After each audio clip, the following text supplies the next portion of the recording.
എല്ലാവർക്കും നമസ്കാരം. നമ്മൾ ഇന്ന് ഡിസ്കസ് ചെയ്യുന്നത് ബിടെക് ഫുഡ് ടെക്നോളജി എന്ന് പറയുന്ന ഒരു കോഴ്സാണ്. ബിടെക് ഫുഡ് ടെക്നോളജിയെ കുറിച്ച് നമ്മൾ മുന്നേ ഒരു വീഡിയോ ചെയ്തിട്ടുണ്ട്. എന്താണ് ബിടെക് ഫുഡ് ടെക്നോളജി, അതിലേക്കുള്ള എലിജിബിലിറ്റി എങ്ങനെയാണ്, പിന്നെ എന്തെല്ലാം കാര്യങ്ങൾ ശ്രദ്ധിക്കണം, പിന്നെ കോളേജ് തിരഞ്ഞെടുക്കുമ്പോൾ എന്തെല്ലാം കാര്യങ്ങൾ നോക്കണം, അതിന്റെ ജോബ് ഓപ്പർച്യൂണിറ്റീസ് എന്തൊക്കെയാണ്, ജോബ് റോൾ എന്തൊക്കെയാണ് എന്ന് പറഞ്ഞിട്ടുള്ള ഒരു ഡീറ്റെയിൽ വീഡിയോ നമ്മൾ മുന്നേ ചെയ്തിട്ടുണ്ട്.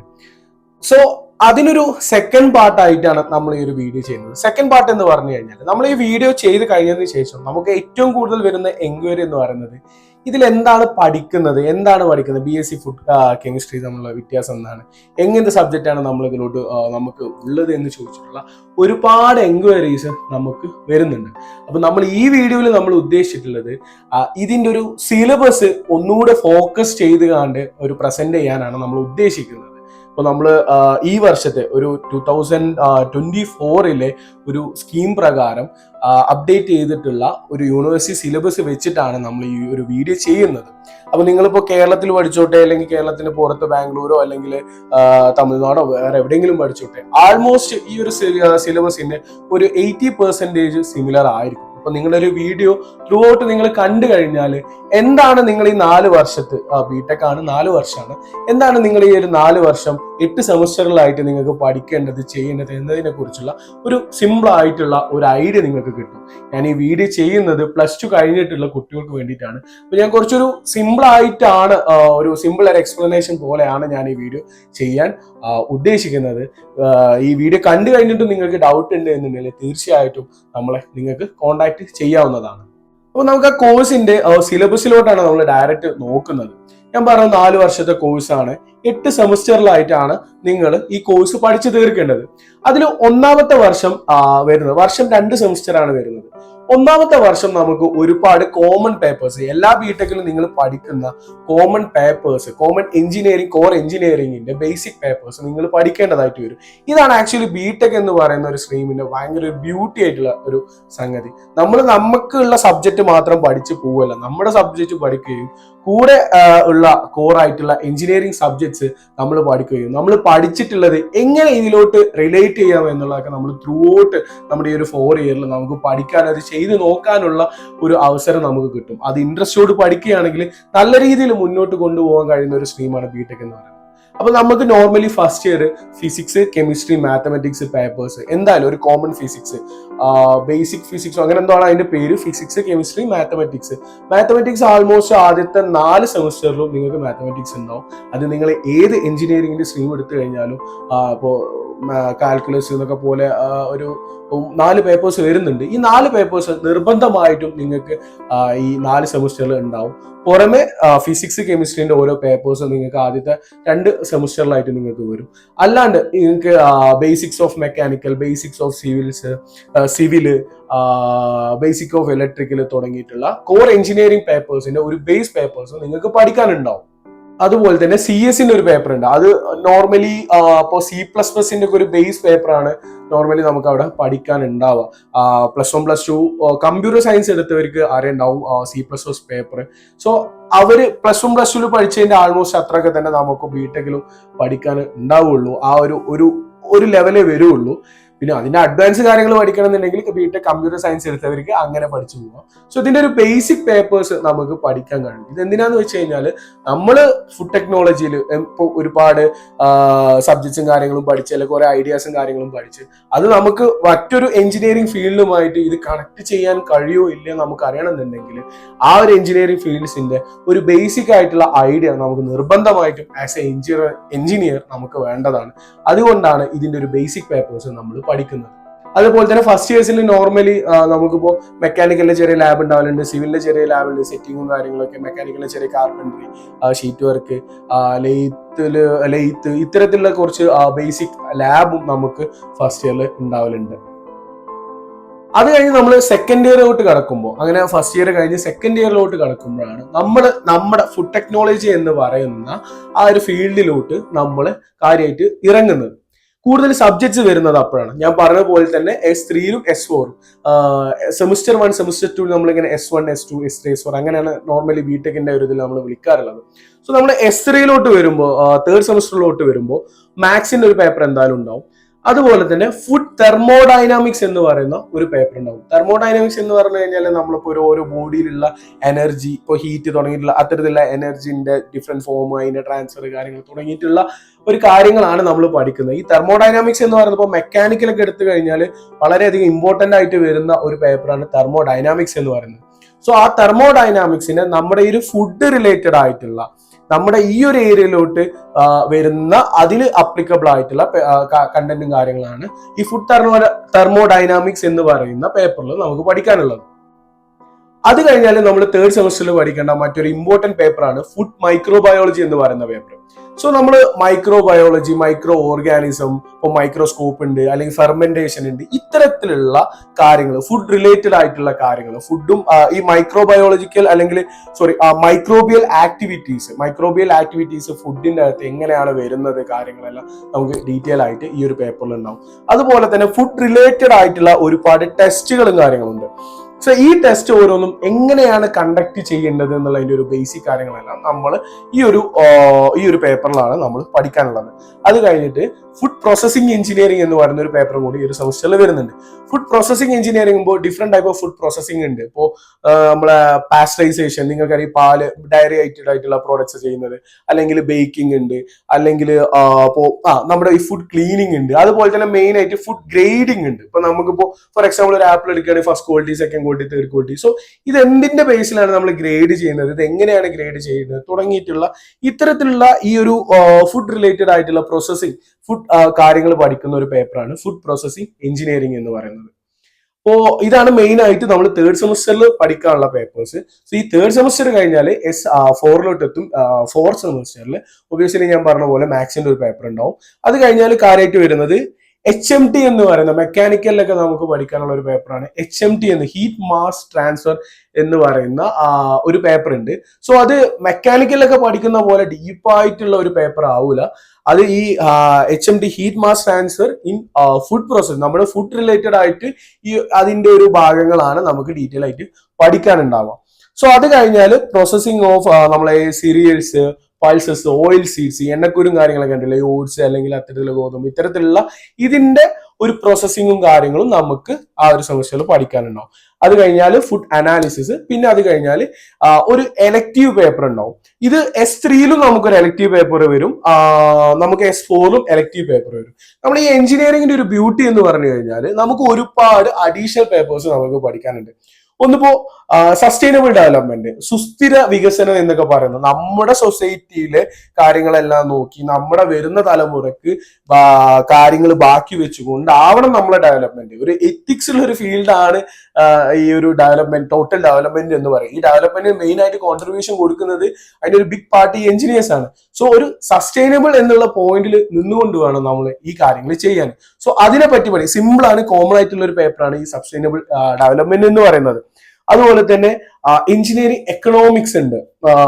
എക്കണോമിക്സ് എന്ന് പറയുന്ന ഫീൽഡിൽ നമ്മളൊരു എഞ്ചിനീയറിംഗ് എക്കണോമിക്സ് എന്ന് പറയുന്ന ഒരു പേപ്പറാണ്. നല്ല രസമുള്ള ഒരു പേപ്പറാണ്. അത് ഇൻട്രസ്റ്റിംഗ് ആയിട്ട് നമുക്ക് പഠിക്കാൻ പറ്റുന്ന, സോഷ്യൽ ആയിട്ടുള്ള കാര്യങ്ങളൊക്കെ കണക്ട് ചെയ്ത് പഠിക്കാൻ പറ്റുന്ന ഒരു പേപ്പറാണ് എഞ്ചിനീയറിംഗ് എക്കണോമിക്സ് എന്ന് പറയുന്നത്.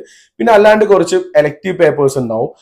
എഞ്ചിനീയറിംഗ് എത്തിക്സ് എന്ന് പറയുന്ന ഒരു പേപ്പർ, പിന്നെ ഇൻട്രഡക്ഷൻ ടു AI എന്ന് പറയുന്ന പേപ്പർ പുതിയതായിട്ട് ഇൻട്രൊഡ്യൂസ് ചെയ്തതാണ്. കാരണം എല്ലാ മേഖലയും ഇപ്പോൾ ആർട്ടിഫിഷ്യൽ ഇന്റലിജൻസ് എന്ന് പറയുന്ന ഒരു മേഖലയോട്ട് പോയിക്കൊണ്ടിരിക്കുന്ന ഒരു സമയമാണ്. അപ്പൊ തീർച്ചയായിട്ടും നമ്മുടെ ഈ ഒരു സബ്ജക്റ്റും അല്ലെങ്കിൽ ഒരു ബേസിക് ആർട്ടിഫിഷ്യൽ ഇന്റലിജൻസ് എന്താ എന്ന് ഒരു ഇപ്പൊ ChatGPT ഒക്കെ ചോദിച്ചു തരുന്ന രണ്ടുപേരും എക്സ്പ്ലനേഷൻ അല്ലാണ്ട് ഡീറ്റെയിൽ ആയിട്ട് നമുക്കും ഒരു ഐഡിയ വേണം. ആസ് എ എഞ്ചിനീയർ നമുക്കൊരു ഐഡിയ വേണം. So introduction to artificial intelligence എന്ന് പറയുന്ന ഒരു പേപ്പറും കൊണ്ടുവരുന്നുണ്ട്. ഇത് ഏതെല്ലാം യൂണിവേഴ്സിറ്റിയിൽ അവൈലബിൾ ആണെന്നുള്ള കാര്യം അറിഞ്ഞുകൂടാ, പക്ഷെ പുതിയതായിട്ട് വരുന്ന സ്കീമിൽ ഇത് ആഡ് ചെയ്യാൻ നോക്കുന്നുണ്ട് ഒരുപാട് യൂണിവേഴ്സിറ്റീസ്. സോ ഇതാണ് S4 കഴിഞ്ഞ്. പിന്നെ ലാബ് വരുന്നത് ഫുഡ് കെമിസ്ട്രി എന്ന് പറയുന്ന, ഫുഡ് റിലേറ്റഡ് ആയിട്ടുള്ള കെമിക്കൽ ആയിട്ടുള്ള കാര്യങ്ങളൊക്കെ ടെസ്റ്റിങ്ങും അതിന്റെ കാര്യങ്ങളൊക്കെ ആയിട്ട് വരുന്ന ഫുഡ് കെമിസ്ട്രി എന്ന് പറയുന്ന ഒരു ലാബ് വരുന്നുണ്ട്. ഫുഡ് മൈക്രോബയോളജി സബ്ജക്ട് ഉണ്ടെന്ന് പറഞ്ഞു. അപ്പോൾ ഫുഡ് മൈക്രോബയോളജി എന്ന് പറയുന്ന ഒരു പേപ്പർ വരുന്നുണ്ട്. പിന്നെ ഫുഡ് അനാലിസിസ് ആൻഡ് അതിന്റെ ക്വാളിറ്റി ഇവാലുവേഷൻ, ഫുഡിന്റെ ക്വാളിറ്റി കാര്യങ്ങളൊക്കെ എങ്ങനെ ഇവാലുവേറ്റ് ചെയ്യാൻ തുടങ്ങിയിട്ടുള്ള കാര്യങ്ങൾ. ഒരുപാട്, ഒരു ലാബ് എന്ന് പറഞ്ഞാൽ ജസ്റ്റ് സിമ്പിൾ ഒരു ടെസ്റ്റ് അല്ല, ഒരുപാട് ടെസ്റ്റുകൾ ഉണ്ടാവും. നമ്മൾ 10ഉം 15ഉം ഡിഫറെന്റ് ടൈപ്പ് ഓഫ് ടെസ്റ്റുകൾ ചെയ്യുന്നുണ്ട് വരും, അതിന്റെ വാല്യൂസ് എടുക്കേണ്ടി വരും, കാൽക്കുലേറ്റ് ചെയ്യേണ്ടി വരും. അതാണ് ലാബ് എന്ന് പറയുന്നത്. നമ്മൾ പഠിച്ച കാര്യങ്ങൾ കൂടുതലായിട്ട് പ്രാവർത്തികമാക്കുന്നത് ഈ ലാബിലാണ്. അത് വെറുതെ നമ്മൾ എക്സാം പാസ്സാവാൻ വേണ്ടി ഒരിക്കലും നിങ്ങൾ ഈ ലാബ് ചെയ്യരുത്. നിങ്ങൾ പഠിച്ച കാര്യം എങ്ങനെ അപ്ലൈ ചെയ്യാം എന്നുള്ള ഒരു മൈൻഡ് സെറ്റോട് കൂടി നിങ്ങൾ ഈ ലാബ് ചെയ്യുകയാണെങ്കിൽ ഈ എഞ്ചിനീയറിംഗ് നിങ്ങൾക്ക് അടിപൊളിയാവും. അല്ല ഒരു ജസ്റ്റ് ഒരു പാസിങ്ങിന് വേണ്ടിയിട്ട് മാത്രമാണ് ചെയ്തു പോകുന്നതെന്നുണ്ടെങ്കിൽ നിങ്ങൾ 4 വർഷം കഴിഞ്ഞാൽ നിങ്ങൾക്ക് ബിടെക് സർട്ടിഫിക്കറ്റ് കയ്യിൽ കിട്ടുമായിരിക്കും. പക്ഷെ ആസ് ഒരു എഞ്ചിനീയർ ചിലപ്പോൾ നിങ്ങൾക്ക് നല്ല രീതിയിൽ പെർഫോം ചെയ്യാൻ കഴിയൂല. സോ അത് കഴിഞ്ഞാൽ ഫുഡ് പ്രോസസിംഗ് എഞ്ചിനീയറിംഗ് എന്ന് പറയുന്ന ഒരു ലാബും കൂടി S4 വരുന്നുണ്ട്. സോ അത് കഴിഞ്ഞിട്ട് 3rd ഇയറിലോട്ട് നമ്മൾ പോയി കഴിഞ്ഞാൽ 3rd ഇയറിലെ S5 processing of fruit and vegetable, നമ്മളെ ഫ്രൂട്ട്സിന്റെ വെജിറ്റബിൾ പ്രോസസിംഗിനെ കുറിച്ച്, processing of milk and milk products, food safety and quality regulation. Food എഞ്ചിനീയറിംഗിൽ ഏറ്റവും ഇമ്പോർട്ടന്റ് ആയിട്ടുള്ള ഒരു ഭാഗമാണ് food safety and quality regulation. നമ്മുടെ ഫുഡ് സേഫ്റ്റി എങ്ങനെ എൻഷുർ ചെയ്യാം, കേടുവരാണ്ട് അല്ലെങ്കിൽ എത്ര കാലം വരെ യൂസ് ചെയ്യാം തുടങ്ങിയിട്ടുള്ള അതിന്റെ ഒരു സേഫ്റ്റി ആസ്പെക്റ്റും, പിന്നെ ഇതിന്റെ ക്വാളിറ്റി റെഗുലേഷനും. നമുക്ക് എന്തും വാരി കഴിച്ചുകൂടല്ലോ, ഭക്ഷണമാണ്, അമൃതാണ്, മരുന്നാണ്. സോ ഈ ഒരു കാര്യത്തിന്റെ ക്വാളിറ്റി റെഗുലേഷൻസും എങ്ങനെയാണ് ചെയ്യുന്നത്, സയന്റിഫിക്കലി എങ്ങനെയാണ് ചെയ്യുന്നതിനെ പറ്റിയുള്ള ഡീറ്റെയിൽ ആയിട്ടുള്ള ഒരു പേപ്പർ വരുന്നുണ്ട്. സോ അത് കഴിഞ്ഞാൽ ഫുഡ് അഡിക്റ്റീവ്സ് ആൻഡ് ഫ്ലേവറിങ്ങിനെ കുറിച്ചിട്ട്, മീൻസ് ഒരുപാട് അഡിക്റ്റീവ്സും കാര്യങ്ങളും ഫ്ലേവേഴ്സ് കാര്യങ്ങൾ, മീൻസ് ഈ ഒരു റിലേറ്റഡ് ആയിട്ടുള്ള ഒരു പേപ്പറും നിങ്ങൾക്ക് വരും. പിന്നെ എലക്റ്റീവ് പേപ്പേഴ്സും വരും. അതിൽ ഇന്ത്യൻ കോൺസ്റ്റിറ്റ്യൂഷൻ എന്ന് പറയുന്ന കോൺസ്റ്റിറ്റ്യൂഷൻ ഭരണഘടന എന്ന് പറയുന്ന ഒരു പേപ്പർ കൂടി നമുക്ക് ഇതിൽ വരുന്നുണ്ട്. ഭരണഘടന എന്ന് പറയുമ്പോൾ സിമ്പിൾ അല്ല, നമ്മുടെ രാജ്യം കെട്ടിപ്പടുത്തിയിട്ടുള്ളത് ഈ ഭരണഘടനയുടെ പുറത്താണ്, കോൺസ്റ്റിറ്റ്യൂഷന്റെ പുറത്താണ്. ഒരുപാട് ആർട്ടിക്കിൾസും ഭാഗങ്ങളെല്ലാം വരുന്നതാണ് ഈ ഭരണഘടന എന്ന് പറയുന്നത്. അത് കോമൺ ആയിട്ട് നമുക്കൊരു ഐഡിയ വേണം. പുറമെ അപ്പോൾ നമ്മൾ ഈ ഫുഡ് റിലേറ്റഡ് ആയിട്ടുള്ള സ്പെഷ്യലി ഫുഡ് ലോസ് കാര്യങ്ങൾ, റെഗുലേഷൻ ലോസ് കാര്യങ്ങളെല്ലാം സെപ്പറേറ്റ് ഉണ്ടെങ്കിൽ അത് നമുക്ക് പഠിക്കണം. സോ ഒരു കോമൺ ആയിട്ടുള്ള പേപ്പറാണ്. ആ പേപ്പർ കണ്ടന്റ് അറിയണം, എങ്ങനെയാണ് വരുന്നത് എന്നുള്ളത്. ഇത് എല്ലാ യൂണിവേഴ്സിറ്റിയിലും ഉണ്ടോ എന്നുള്ള കാര്യങ്ങൾ അറിയില്ല. പക്ഷെ പഠിക്കാൻ ഒരു ചാൻസ് കിട്ടിയാൽ നിങ്ങൾ നിർബന്ധമായിട്ടും പഠിക്കേണ്ടതാണ്. കാരണം ഇന്ത്യ എന്ന ഒരു മഹാരാജ്യത്ത് നമ്മൾ ജീവിക്കുന്നുണ്ടെങ്കിൽ കോൺസ്റ്റിറ്റ്യൂഷൻ എന്താണെന്നുള്ളത് നമ്മൾ തീർച്ചയായിട്ടും അറിഞ്ഞിരിക്കേണ്ടതാണ്. അത് നമുക്ക് അങ്ങനെ ഒരു നമ്മുടെ കോഴ്സിന്റെ ഭാഗമായിട്ട് വരുമ്പോൾ നമ്മൾ തീർച്ചയായിട്ടും പഠിക്കലാണ്, വേറെ ഓപ്ഷൻ അല്ല. പക്ഷെ നിങ്ങൾ എല്ലാവരും അറിഞ്ഞിരിക്കേണ്ട ഒരു സംഗതിയാണ് ഇന്ത്യൻ കോൺസ്റ്റിറ്റ്യൂഷൻ എന്ന് പറയുന്നത്. സോ അതിനെക്കുറിച്ച് പഠിക്കാനും നിങ്ങൾക്ക് ഒരു ചാൻസ് കിട്ടും. പിന്നെ ഫുഡ് പ്രിസർവേഷൻ എന്ന് പറയുന്ന ഒരു ലാബും ഫുഡ് പ്രോസസിംഗ് എന്ന് പറയുന്ന ഒരു ലാബും. ഫുഡ് പ്രിസർവേഷൻ നമ്മൾ പറഞ്ഞു, നമ്മൾ അതിനെ പറ്റി പഠിക്കുന്നുണ്ട് ആ ഒരു സെമസ്റ്ററിൽ തന്നെ. എങ്ങനെ മീൻസ് കൂടുതൽ കാലം എങ്ങനെ കൊണ്ടുപോകാം ഫുഡ്, അതിന്റെ പ്രോസസ്സിങ്, ഇതിനുള്ള ഒരു 2 ലാബ്. മിക്കവാറും ഒരു സെമസ്റ്ററിൽ 2 ലാബാണ്. അതെല്ലാ ബിടെക്കിലും അങ്ങനെ വരുന്നത്. നമുക്കൊരു 2 ലാബാണ് നമുക്ക് ഓരോ സെമസ്റ്ററിലും നമുക്ക് ഉണ്ടാവുക. അത് കഴിഞ്ഞ് നമ്മൾ S6 പോകുമ്പോൾ 6th സെമസ്റ്ററിൽ 3rd ഇയറിലെ അവസാന സെമസ്റ്ററിലോട്ട് നമ്മൾ പോകുമ്പോൾ ഞാൻ കുറച്ച് ഫാസ്റ്റ് ആയിട്ടാണ് പോകുന്നത്. കാരണം ഇത്രയും കണ്ടന്റ് നമുക്ക് ഈ ഒരു വീഡിയോയിൽ ഉൾക്കൊള്ളാൻ വേണ്ടിയിട്ടാണ്. അതിലൊരു പേപ്പർ എന്ന് പറയുന്നത് design of food processing equipment and plan layout.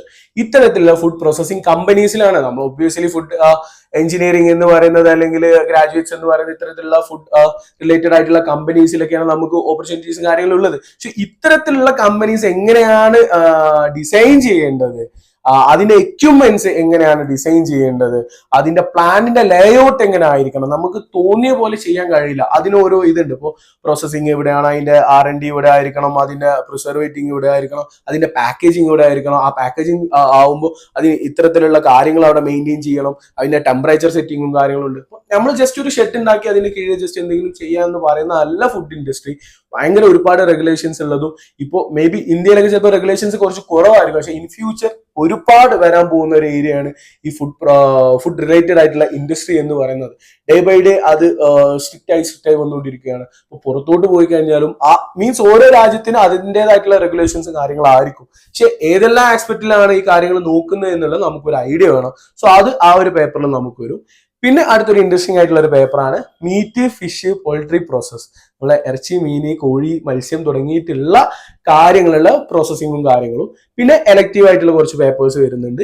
പിന്നെ ഇമ്പോർട്ടന്റ് ആയിട്ടുള്ള ഒന്ന്, നമ്മൾ ഒരുപാട് കാര്യങ്ങൾ പഠിച്ചു ഫുഡ് പ്രോസസിംഗ് തരുമോ, ഇതെല്ലാം കഴിഞ്ഞ് എൻഡ് ഓഫ് ദ ഡേ നമ്മൾ ഇത് പാക്ക് ചെയ്യണം. So food packaging technology, food ഇത് എങ്ങനെ പാക്ക് ചെയ്യാം, പാക്കിങ്ങിന് യൂസ് ചെയ്യുന്ന മെറ്റീരിയൽസ്, അതിന്റെ ഗ്രേഡ്, മീൻസ് അത് എന്തിനൊക്കെയാണ് യൂസ് ചെയ്യുന്നത്, എത്തരത്തിലുള്ള മെറ്റീരിയൽസ് ആണ് യൂസ് ചെയ്യുന്നത്, ഇപ്പൊ ഇത്ര കാലം യൂസ് ചെയ്യുന്നുണ്ടെങ്കിൽ ഏത് മെറ്റീരിയൽ നമ്മൾ യൂസ് ചെയ്യുന്നത് തുടങ്ങിയിട്ടുള്ള കാര്യങ്ങളാണ് നമ്മൾ ഫുഡ് പാക്കേജിങ് ടെക്നോളജി എന്ന് പറയുന്ന പേപ്പറിൽ നമ്മൾ പഠിക്കുന്നത്. പിന്നെ ഡിസൈൻ തിങ്കിങ് എന്ന് പറയുന്ന അതും നല്ല രസമുള്ള ഒരു പേപ്പറാണ്.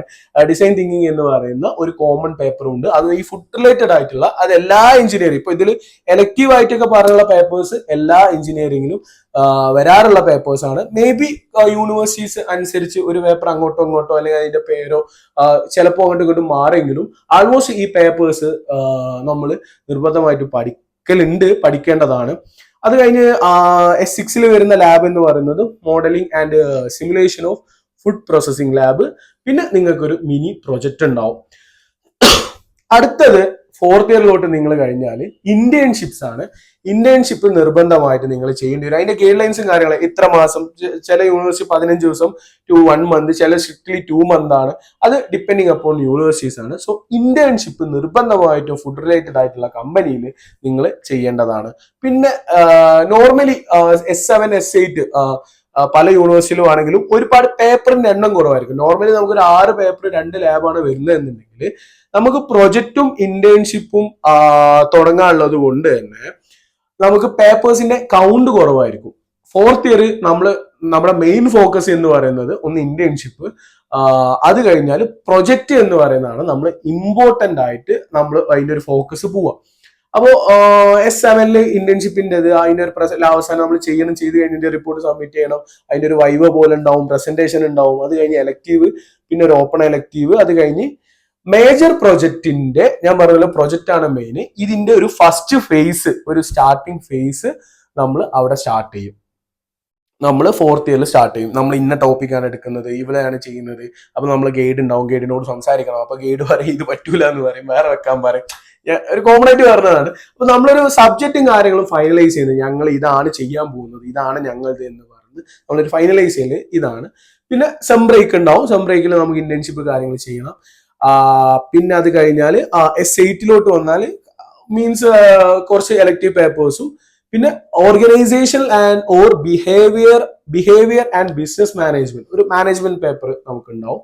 അത് 1-2 papers. But main and most important എന്ന് പറയുന്നത് നിങ്ങളുടെ പ്രൊജക്റ്റ് ആണ്, മെയിൻ പ്രൊജക്റ്റ് ആണ്. അത് ഫുഡ് റിലേറ്റഡ് ആയിട്ടുള്ള ഏതെങ്കിലും ഇന്നോവേറ്റീവ് ആയിട്ടുള്ള പ്രോഡക്റ്റ് നിങ്ങൾക്ക് ചെയ്യാൻ കഴിയുന്ന, ഇപ്പൊ എന്തെങ്കിലും ഇപ്പോൾ പാക്കഡ് ആയിട്ടുള്ള കൂടുതൽ കാലം നമുക്ക് കൊണ്ടുപോകാൻ കഴിയുന്ന ഏതെങ്കിലും ടൈപ്പ് ഫുഡ്, അല്ലെങ്കിൽ ഏതെങ്കിലും ഇപ്പോൾ നട്ട്സോ അല്ലെങ്കിൽ ഇപ്പോൾ സ്പൈസസ് എന്നൊക്കെ നമുക്ക് അതിന്റെ എക്സ്ട്രാക്റ്റ് കീപ്പ് ചെയ്തുകൊണ്ട് നമുക്ക് ഇങ്ങനെ കീപ്പ് ചെയ്യാൻ പറ്റുന്ന രീതിയിലുള്ള പ്രോജക്റ്റ്.